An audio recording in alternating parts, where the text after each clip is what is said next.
ہندوستانی دوشیزہ ہرناز سندھو نے Miss Universe 2021 کا ٹائٹل اپنے نام کر لیا ہے۔ سن 2020 کی مس یونیورس میکسیکو کی اینڈریا میزا نے ہرناز سندھو کو تاج پہنایا۔ واضح رہے کہ ہندوستان 21 سال بعد مس یونیورس کا ٹائٹل جیتا ہے۔ 21 سالہ ہرناز نے اسرائیل کے شہر ایلات میں منعقدہ 70ویں مس یونیورس مقابلے میں شامل 80 حسیناؤں میں پہلا مقام حاصل کرتے ہوئے پیراگوئے کی نادیہ فریرا اور جنوبی افریقہ کی لالیلا مسوانے کو شکست دے کر ٹائٹل پر قبضہ جما لیا۔ اس جیت کے بعد ہرناز مس یونیورس کا اعزاز حاصل کرنے والی تیسری ہندوستانی دوشیزہ بن گئی ہیں۔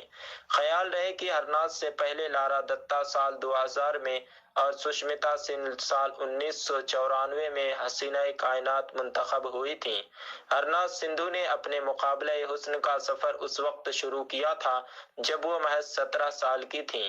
ہرناز سندھو اس سے پہلے مس دیوا 2021 اور فیمینا مس انڈیا پنجاب 2019 کا تاج اپنے نام کر چکی ہیں اور 2019 کے فیمینا مس انڈیا مقابلے کے ٹاپ 12 میں جگہ بنائی تھیں۔ دلچسپ معاملہ یہ ہے کہ جس سال لارا دتہ نے یہ اعزاز جیتا تھا، اسی سال ہندوستان کی ریاست پنجاب سے تعلق رکھنے والی ہرناز سندھو پیدا ہوئی تھیں۔ ٹائٹل جیتنے کے بعد ہرناز سندھو نے کہا کہ میں اس سفر میں رہنمائی اور مدد کرنے کے لیے خدا، اپنے خاندان اور مس انڈیا تنظیم کی شکر گزار ہوں۔